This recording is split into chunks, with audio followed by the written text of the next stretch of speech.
Beleza, galera? Hoje é dia 31 de maio de 2019 e hoje eu queria abordar aqui o comentário que o Jair Bolsonaro fez hoje na Convenção das Assembleias de Deus, lá em Goiás. A mídia já está aqui repercutindo, obviamente dando uma conotação negativa, mas ele falou duas coisas muito importantes, o Bolsonaro lá. Primeiro, ele falou que o Supremo Tribunal Federal está legislando no caso da homofobia e da transfobia, que eles estão praticamente já consideraram como crime, já equipararam como se fosse racismo, legislando claramente. E a segunda é quando ele fala que não está na hora de ter um ministro no Supremo Tribunal Federal evangélico ou cristão de uma forma geral. O que ele quis dizer? Que os 11 ministros que estão no Supremo não são cristãos verdadeiros ou cristãos, não se designam cristãos. É isso que ele quis dizer. E isso é uma verdade. O que ele falou é uma verdade. Você não vê lá ministros se posicionando como cristãos e você não vê ministros seguindo os pilares cristãos, pilares esses que elevaram o nosso Ocidente ao patamar que está. Você vê é o contrário. Você vê os ministros do Supremo Tribunal Federal direto votando ou julgando contrário à maioria da população brasileira. A maior parte da população brasileira, todo mundo sabe que é composta por cristãos, quase 90%, segundo a última pesquisa do IBGE. Nesses cristãos, a gente engloba católicos, evangélicos, todos que professam a sua fé em Jesus Cristo. E o que é importante da gente falar a respeito disso aí? Primeiro, a gente não pode confundir Estado laico.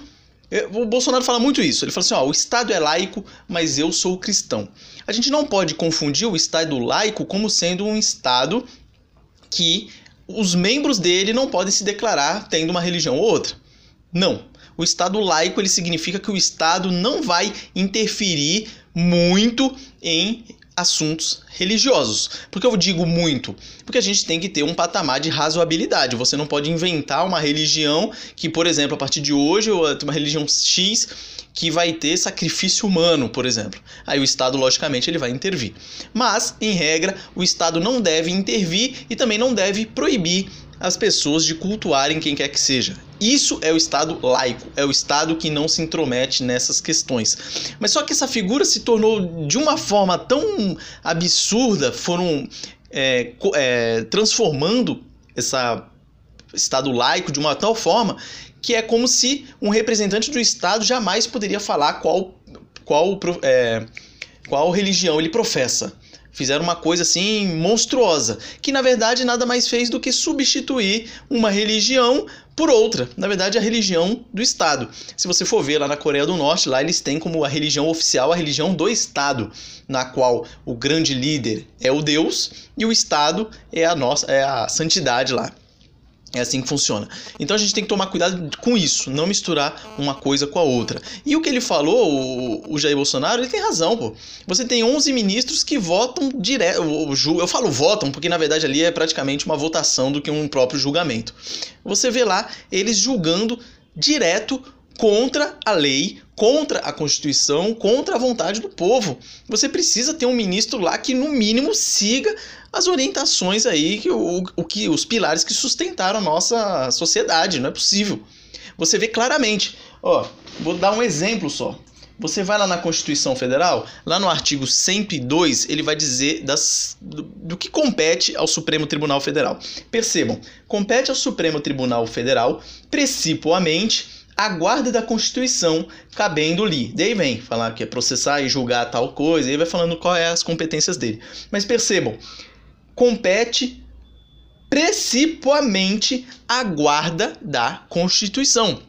O Supremo Tribunal Federal ele deve manter a integridade, manter a Constituição Federal. Simples assim, tranquilo. Só que olha o problema aí. Se você for lá no artigo 22, inciso 1, também da Constituição Federal, vai dizer o seguinte: compete privativamente à União legislar sobre, aí vai ter vários assuntos, dentre eles direito penal.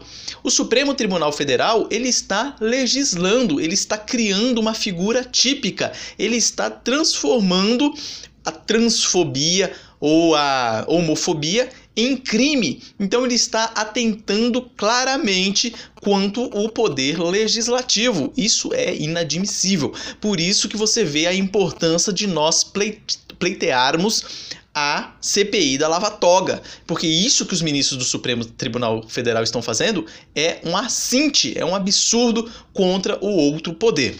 Além disso, se você for lá no artigo também da nossa Constituição, artigo 226, ele vai dizer o seguinte: a família, base da sociedade, tem especial proteção do Estado. Aí no parágrafo 3º ele vai dizer o seguinte: para efeito da proteção do Estado, é reconhecida a união estável entre homem e mulher como entidade familiar. Ou seja, a Constituição é clara: união estável entre homem e mulher. E aí o Supremo Tribunal Federal, contrariando a lei clara, o texto claro da Constituição, vai lá e equipara relações homoafetivas à união estável. Ou seja, eles não estão fazendo a guarda da Constituição. Pelo contrário, eles estão legislando conforme a cabeça deles.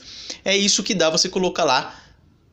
Dos 11 ministros até recentemente que estavam lá, 8 foram postos lá pelo PT, hoje em dia são 7. Um foi colocado lá pelo Michel Temer e outros aí pelo Fernando Henrique Cardoso, outro pelo Sarney ainda, olha aí onde a gente está, e o outro pelo seu Fernando Collor de Mello. Essa é a composição do nosso Supremo Tribunal Federal. Então, quando ele fala que precisa de um ministro lá cristão, é isso que ele está dizendo. É um ministro que vai julgar conforme o pilar que sustenta a nossa sociedade brasileira.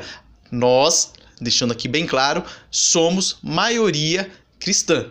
Então você não tem o porquê e não tem como ter lá um representante que vai estar sempre julgando contra esse pilar cristão, que foi um pilar que ajudou a compor a nossa Constituição.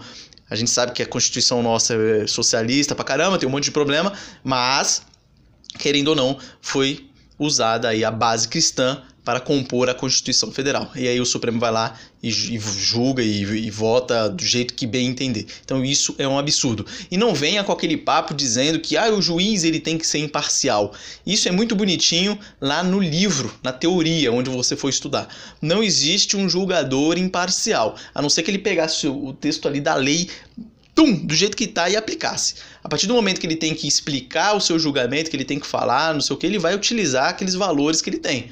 Então, se ele tem valores meio conturbados, ele vai utilizar esses valores conturbados. Se ele tem valores firmes ali, ele vai usar esses valores que ele tem.